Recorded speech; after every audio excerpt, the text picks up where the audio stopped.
Ladies and gentlemen of the internet, welcome back to another episode of Classic EverQuest Adventures. My name is Flats and I'll be your host this evening. So last week we left it off at Downia, Hell on Earth, where I was getting some super cool monk threads. This week we're going to be doing both the coloured sashes of the Ashen Order in Freeport and the coloured headbands of the Silent Fist clan in Queenos. Each of these involve a series of quests that start at a very low level and range into the late 30s. The last headband and sash are then used in the quest to obtain the Robe of the Lost Circle. That's then used in the quest to get the Robe of the Whistling Fists, and then that goes on to be used in the Monk Epic. But those last two are pretty far off for me right now, so we're just going to be stopping at the Robe of the Lost Circle. Last week at the end of the video I mentioned I had reached level 51. I actually got this while I was hitting up Wraith Mountains after I had that awesome hole group that I talked about. Some really cool stuff happens once you hit 51 as a monk. So first off, you get your first discipline, the Stone Stance discipline. This lasts 12 seconds and it lets you mitigate almost every single attack you receive while it's active. It has a 12-minute cooldown. From 51 and onwards is when Ixars start seeing their racial bonuses really kick in. At level 51, my passive health regen is now 12 while sitting, 8 while feigning death, and 6 while standing.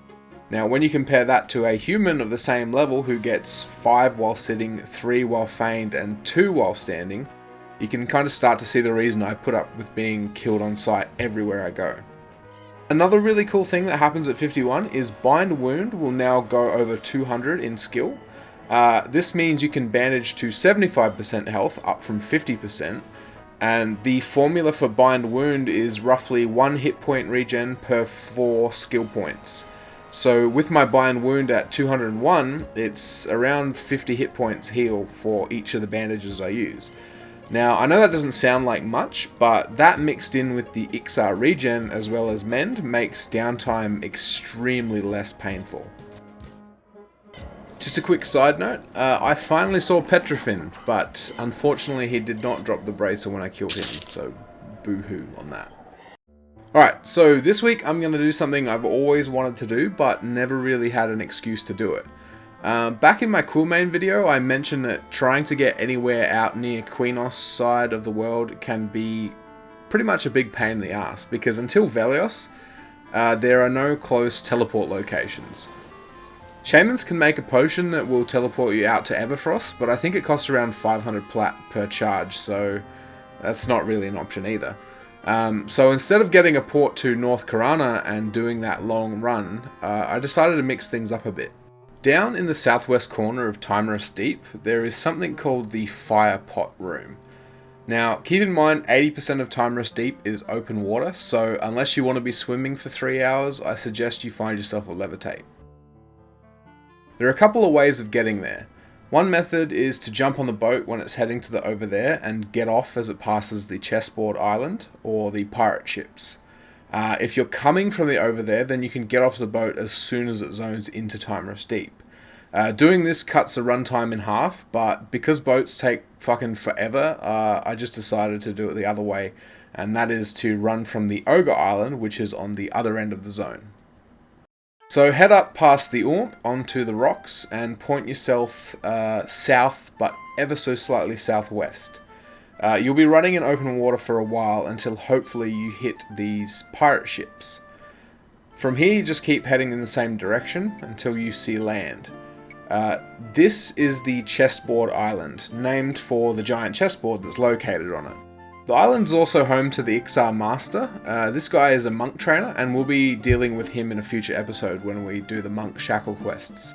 If you run south from the Chessboard Island, you'll quickly come upon these two little islands that are side by side. These are both swarming with raptors, so be careful if you're running through here at a lower level. Even at level 51, these guys mess me up. So you just need to keep running, go through the center of these two islands, and then turn right. Keep checking your sense heading until you're facing southwest, and keep running forward. Now you just got to keep going straight until you either see the top of some wizard spires sticking out of the water, or you hit a zone wall. If you do hit the zone wall, you've probably gone too far west, but I wouldn't worry about it too much. You can keep running until you find the corner of the zone, and then turn around to face northeast and just run forward a little ways until you see the spires sticking out of the water. Just a side note, the water dragon known as Fadeda either spawns around here or wanders around here, but honestly the chance of running into him or her alive is pretty minuscule. On this server, raid targets usually die in less than an hour from the time they spawn. Okay, so now that you've found the spires, swim downwards into the water and you should see a hole. This is the entrance to the firepot room. Now at first you might think there's no way back out, because once you drop down there isn't a ladder leading back up. But that's not the case. The reason we've run all the way out to this room is because each of these firepots are actually teleporters to specific cities across the world. The Project 99 wiki has a great chart on the Time Rest Deep page, showing which firepots take you where. But I'm going to quickly show you each firepot and label them with their corresponding city anyway. I should state it now, if you're going to use this room, it will require a little forward planning. Most of these teleporters are going to pop you literally into the middle of their city. So if you're a race or a faction that's hostile to the city you're porting to, you're going to need to take some precautions. For instance, I'm going to Hallis, and it's going to drop me right on the docks next to 3 guards who want to kill me. So I brought with me a couple of cloudy potions. These are single charge potions that give you invisibility. They can be bought in almost all the starting cities from the potion or herbalist merchants for around 10 plat each. These are definitely the kind of things that can come in handy a lot, so it's not a bad idea to always carry a few of them around. I got myself a bind at the zone line in Hallis because at the time I was still going to be doing some legwork around this area for the quest that I'm about to show you. From Hallis, it's just a quick run over to Qeynos. Qeynos is probably my favourite starting city of all time. When I first played this game back in 2000, all of my characters started here. Currently, my monks faction on Project 99, as usual, is terrible with everyone who lives in this city. It is possible to grind out faction here in a variety of different ways, but last I checked, Ixars literally can't do the monk quests here. Regardless of their faction being high enough or not, it's just impossible for them to hand the quests in and work. It's a bug and it'll probably be fixed eventually, but this isn't that much of a problem. It actually saves me some time in the end, because every piece of the headband and sash quests are tradable. I can just collect all the stuff on my main, and then make a level 1 human monk for each Freeport and Qeynos, transfer them all the stuff, they can do the hand-ins, and then they can give me back the final headband and sash. Our quest starts at the Qeynos Monk Guild with Finn Esranap. If you hail him, he says, "Hello, my name is Finn. Practice, practice, practice. That's my motto. It is my responsibility to train our members and help them to advance their skills and abilities. I also reward our members with coloured headbands for completing certain tasks." If you say, "What headbands?" Yes, I give out white, yellow and orange headbands to our new members, and Togan gives out red, purple and blue headbands to our elder members. If you inquire about the white headband, he will say, "That's our training headband. Beginning students can earn this by slaying 4 gnoll pups and bringing their scalps back to me." If you inquire further about gnoll pups, he will say, "Those vile creatures are constantly attacking our city and often killing innocent citizens. It is our duty to help defend Qeynos from their vicious raids." You can find gnoll pups outside the Qeynos gates. I honestly remember there being a lot more back on live, but maybe there was just an influx later on in the game. As far as I can tell on Project 99, there are only 2 gnoll pup spawns out here. There's at least one in the Qeynos Hills right next to the zone line, and there are 2 static spawns inside Blackburrow close to the entrance. You can also find a whole bunch of gnoll pups wandering through the Newbie Canyons in Everfrost, but they often patrol into guards and get killed. Once you find 4, head back to Finn. Upon handing in the 4 gnoll pup scouts, he will say, "Good job, keep up the good work, here is your white training headband. Wear it with honour and make Lu Sun proud." The next headband is the yellow headband. This is awarded to our students for helping clear out the evil inhabitants of the old ruins of the Qeynos Hills.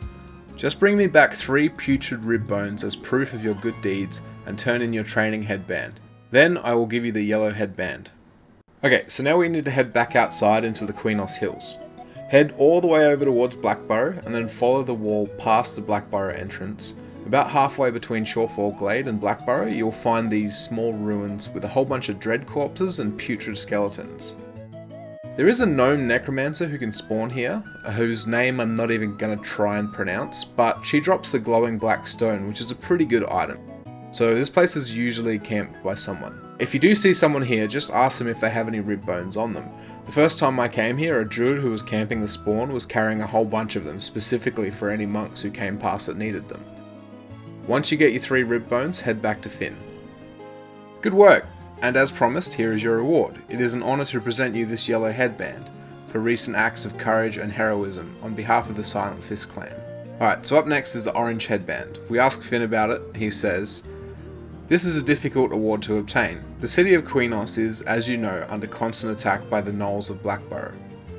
The Silent Fist clan rewards its members who venture deep into the gnoll stronghold and bring swift justice to all of these vile creatures. Please return 2 Blackburrow gnoll pelts, make sure they aren't ruined, and a Blackburrow gnoll skin as proof of your noble actions. Also, turn in your yellow headband and then I shall reward you with the orange one. Good luck." So head on over to Blackburrow. The gnoll pelts you're probably going to find instantly. They drop off almost every kind of gnoll and they're very common. The skin, on the other hand, might take a tiny bit of effort. If you're a lower level and you can't just decimate the whole zone, you can camp the elite gnoll guards. They have a chance to drop the skin, and this is a very manageable camp if you are a lower level. If not, and you can tear through the bowels of Blackburrow with no worries, the skin can drop off the gnoll brewer, the gnoll commanders, the gnoll tacticians, the split ball commander, and the high shaman. It only took me 1 lap of the zone, killing all the higher end gnolls before I found mine. So once you got your pelts and your skin, head back to Finn. It is an honour to present the orange headband of the Silent Fist clan to one of our finest members, Reptox the Mighty.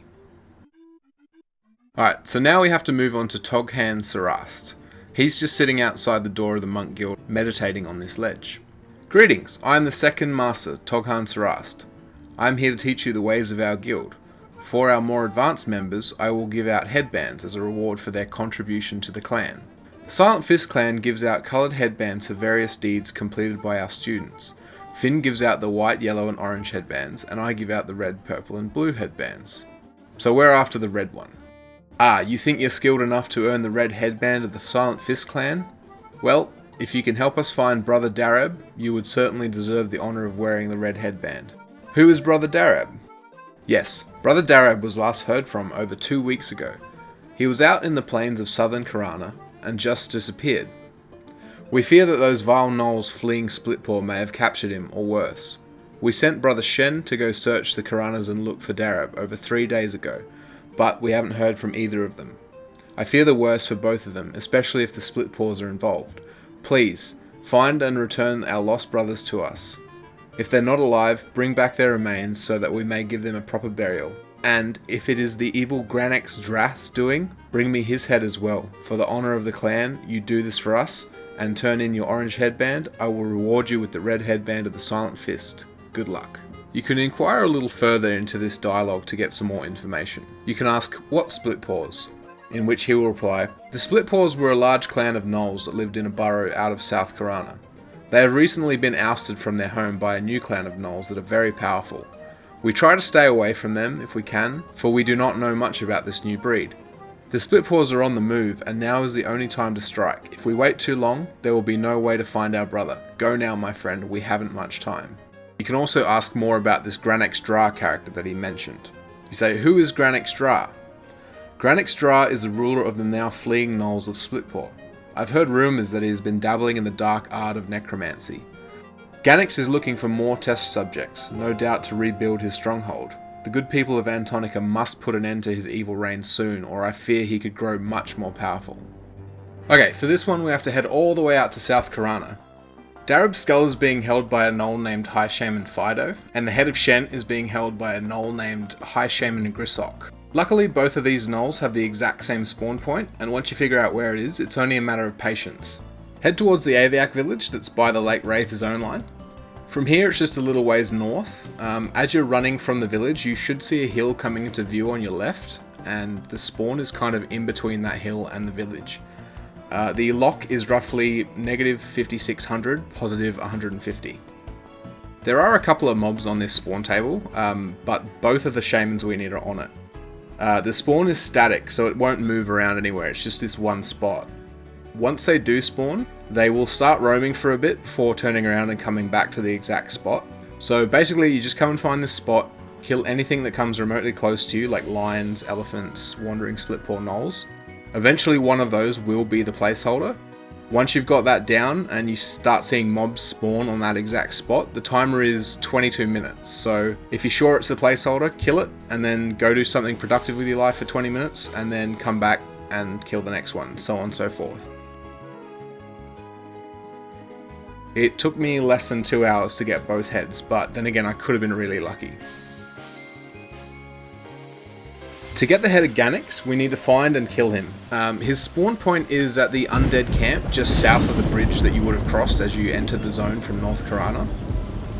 His placeholder is one of the putrid skeletons, but it's only the one that shares the same spawn as him. So again, this is just a matter of patience. I've actually seen him up several times as I've passed through this zone, but I honestly don't know if that was just luck or not. I got the head while I was actually farming Quillmane, so like I said, I've seen him a handful of times since then. I've never actually had to camp him myself. I'm going to go out on a limb and say his respawn timer is also 22 minutes, but that's a complete guess and could be wrong. So once you hand in the 3 heads and your previous headband, Toghan will say, "We are deeply honoured to have such a great warrior as part of our clan. With the proper burial, Shen and Darab's souls will finally be at peace. And with the death of the vile Gannicus, the plains will be a much safer place for travellers. It is a great honour to present you with the red headband of the Silent Fist clan." So finally we're at the Purple Headband. If you ask Toghan about the Purple Headband, he will say, "So, you think you're skilled enough to deserve the Purple Headband of the Silent Fist clan? Very well, I have a task for you that will prove whether or not you are worthy of this honour.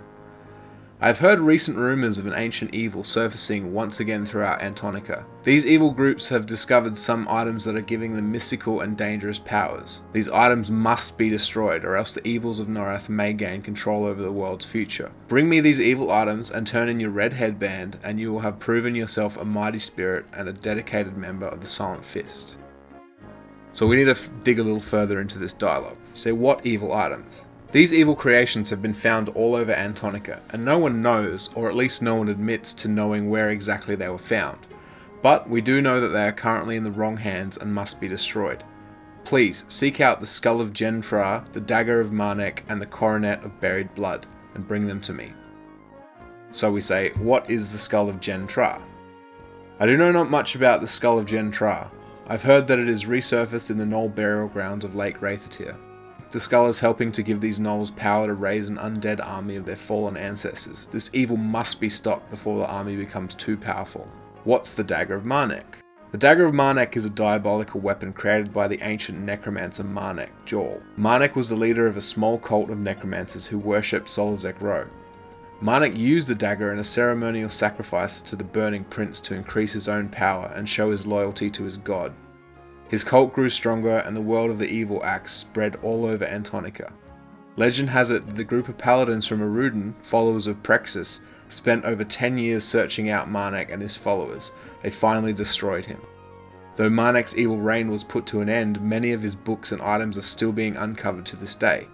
The Dagger of Manik is now being used by the evil inhabitants who control the depths of Befallen. Bring this dagger to me so that we may dispose of it and banish its evil powers forever. You say, what Coronet of Buried Blood? The Coronet of Buried Blood is an ancient headdress which is said to have belonged to the High Priest of Plexant Temple. The Plexant were known to be devout followers of Inaruk, and the Coronet is supposed to have been blessed by the Prince of Hate himself. Apparently the Coronet is now in the hands of a clan of goblins that dwell in the caverns of Permafrost. Okay, so let's start off with the Skull of Gentry. This is actually very easy to get, and you should probably pick it up while you're doing the previous headband quest in South Coronet. All you need to do is run across to Lake Wraith, which is right next to the Aviac village you were camping near. As soon as you zone in from South Coronet, just run down to the docks and you'll be at a gnoll camp. Most of these gnolls are going to look like the Blackburrow gnolls or the Undead gnolls, but the one you want are the Embalmers. These guys look like the Split-Paw Shamans. If you come here during the day, you might find one or two up, but if you come here at night, they should be like everywhere. I think I killed 2 of them before I found my skull. Next up is the Dagger of Manik. This item's the furthest out of our way comparatively to all the other pieces for the headbands, so you might want to pick this one up before you make the trip out to Queenos. So you need to go to Befallen, which is located in the West Commonlands over near Freeport. The dagger drops from the Thaumaturgist, and it was probably the most boring camp out of all the headbands and sashes combined. Luckily it's static spawn again, so it's manageable. As you enter Befallen, run straight and take the second door on the right. Follow this corridor through to the end where you'll see a well. Jump down that well, which will take you straight to the bottom floor. From here, you want to run out into this room and make a sharp right. Hug the left wall on this corridor until you get to the room with the big grey rock and some spikes in the corner. This room actually has 2 spawns that we need in it, and they're on separate tables too, so it's possible to get them at the same time, which is what happened to me. But for this part in particular, we're looking for the Thaumaturgist. Unfortunately, she does not drop the dagger 100% of the time, but I do believe it's pretty high up on her loot tables. I got mine the first go. I honestly can't remember how long the spawn timer is on her and the other 2 spawns in this room. I was AFKing pretty hard while doing this, but I think it's somewhere between 15 to 20-ish minutes. Pretty similar to all the other camps you've done so far, basically. This is actually the only camp out of all of them that I had to wait for. I came here twice and it was camped by 2 separate people. Ended up having to come back during super off-peak when there was no one on in order to get it. The other spawn you want to look out for in this room is Priest Amiaz. He drops the Blackened Wand, which is used for one of the Sash quests, so you might want to stay around until you have both of the items, just so you don't have to come here twice. To get out of Befallen, you'll probably need to run straight out of this room and into the room directly opposite it. In here, look for a Shadow Knight, kill him and loot the keys that he drops. As far as I can tell, you need one of these keys to open the door so you can make your way back upstairs and out of the zone. Alright, next up we need to get Zahan's Coronet. This drops in Permafrost, and this is the reason I ran to the Firepot room at the start of this video. So you want to run through Everfrost Peaks. Over in the northeast corner you'll see the entrance to Permafrost along the wall. If you're a lower level and you don't want to have to run past the ice giants, you can hug the wall and keep running north. When you get to the corner of the zone, you should see a tunnel in the ice. If you follow this tunnel all the way through, it will pop you out through a hidden wall on the other side of the ice giants where you can then just zone straight into Permafrost. Once you're inside, you need to make your way to the King's Room. Most of the mobs around here are in their 20s, so if you're 40 or above, you should have no problem navigating this zone. The mob we are looking for is High Priest Zaharan. He spawns on the King's left side. Everything in here is on a 22-minute respawn timer, so just clear this little area and wait for him to spawn. He will drop the Coronet every time. So once you hand in the skull, the dagger and the coronet along with your red headband, Togan will reply, "In honor of your recent acts of courage and dedication, I reward you, Reptox, with the purple headband of the Silent Fist clan." And that's it. That's the Queenos quest line done. There was a mention of a blue headband in the quest dialogue, but when you ask him about it, he just says something like, "Oh, it's not ready at this time." I'm pretty sure that was intended to be another quest, but it just never got implemented. Alright, I'm actually going to cut the video off here for now, because this one turned out to be a lot longer than I thought it would. The original video covering both Queenos and Freeport quest lines was going on 40 minutes long, so I've decided to cut it into 2 separate videos. The good news, however, is it's pretty much already fully edited. I just have to add a few extra things, so it should be set to come out only a few days after this one. Thanks for sticking with me, guys. It was a long one this week. Drop me a comment down below, let me know what you think. I'm kind of curious and I'd love some feedback to see if longer videos are okay or if they're too boring. What you tell me will dictate future episodes. I have a huge amount of shoutouts to give, but this video is already too long as it is, so just stay tuned for them at the end of the next video. I also have a Twitter account. I feel like I should mention this. I'm not really huge into Twitter. I don't even really know how it works properly, but a lot of people often ask me when the next video is going to come out and all that. The Twitter handle is @theflats. If you follow me there, you'll get updates a lot more frequently than just having to wait for the YouTube video to drop. So stay tuned for the next part, and I'll catch you on the flip side.